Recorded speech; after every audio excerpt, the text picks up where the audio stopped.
वाकई कमाल है अपनी दिल्ली पुलिस। अंजलि केस में हर गुजरते दिन के साथ ऐसे ऐसे शर्मनाक खुलासे हो रहे हैं कि बस पूछिए मत।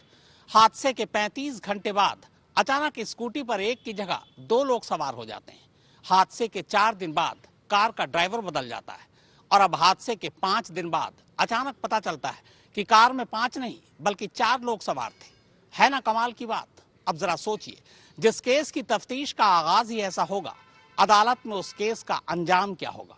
खैर छोड़िए, आइए अब आपको बताते हैं कि इस कहानी से जुड़े 7 किरदारों की 31 दिसंबर की शाम 6 बजे से लेकर 1 जनवरी की सुबह 8 बजे तक की कहानी है क्या।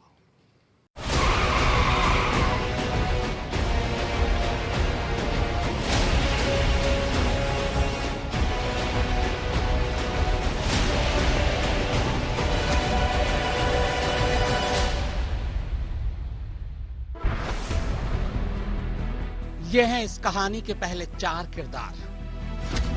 पहला, 25 साल का अमित खन्ना, जो उत्तम नगर में एसबीआई बैंक के क्रेडिट कार्ड विभाग में काम करता है। दूसरा, 27 साल का कृष्ण, जो कनॉट प्लेस में स्पेनिश कल्चर सेंटर में काम करता है। तीसरा, 26 साल का मिथुन, जो पेशे से हेयर ड्रेसर है। और चौथा, 27 साल का मनोज मित्तल, जिसकी सुल्तानपुरी में राशन की दुकान है और साथ ही इलाके का बीजेपी नेता भी। चारों 31 दिसंबर की शाम मुरथल में न्यू ईयर का जश्न मनाने का फैसला करते हैं। इसी के बाद अमित, कृष्ण और मिथुन शाम करीब 6 बजे अपने अपने घर से सुल्तानपुरी में मनोज मित्तल की राशन की दुकान में पहुंचते हैं। दुकान बंद हो चुकी थी। इसके बाद चारों उसी दुकान में शराब पीते हैं। शराब का यह दौर रात करीब 10 बजे तक चलता है। रात करीब 1:15 से 10:30 बजे के दरमियान कहानी में 5वें किरदार की एंट्री होती है। इस किरदार का नाम है आशुतोष।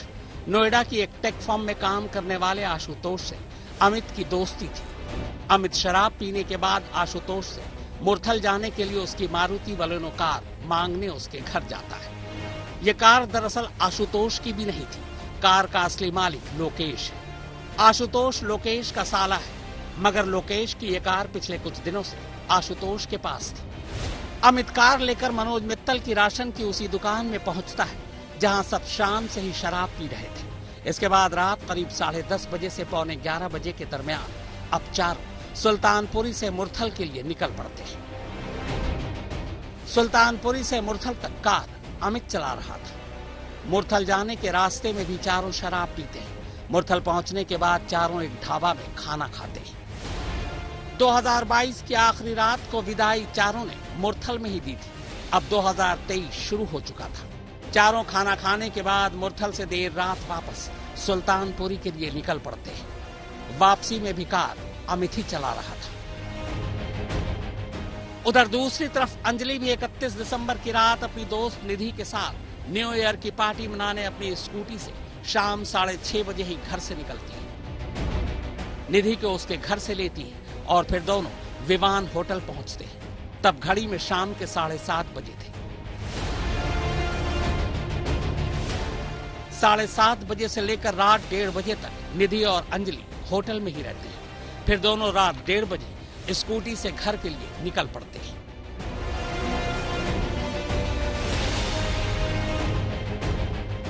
अब रात के करीब 1:45 से 2 का वक्त होगा।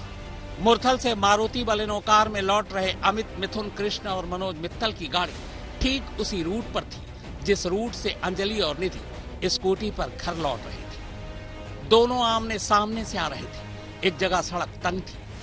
उसी तंग रास्ते पर अचानक मारुति बलेनो कार और जुपिटर स्कूटी आमने सामने से टक्कर हो जाती है।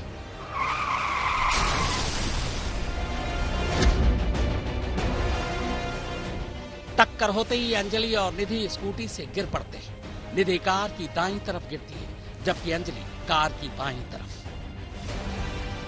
हादसा होते ही कार में सवार लोगों को पता चल चुका था।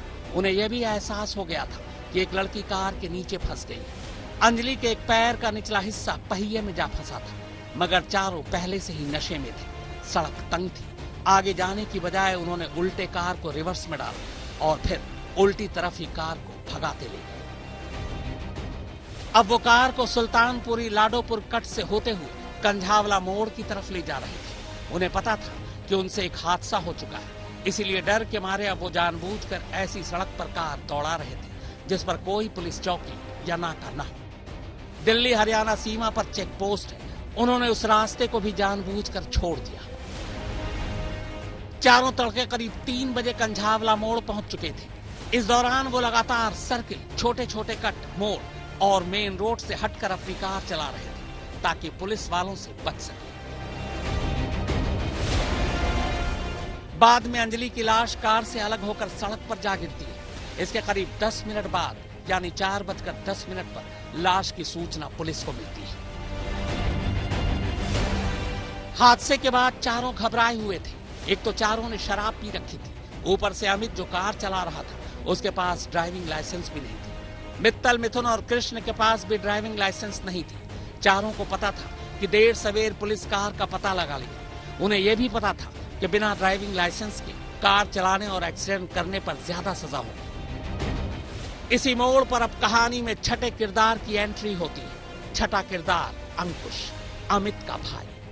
चारों सुल्तानपुरी पहुंचने के बाद सबसे पहले अंकुश से मिलते हैं, उसे सारी बात बताते हैं। तब अंकुश अमित को एक आइडिया देता है और उस आइडिया के साथ ही कहानी में 7वें किरदार की एंट्री होती है।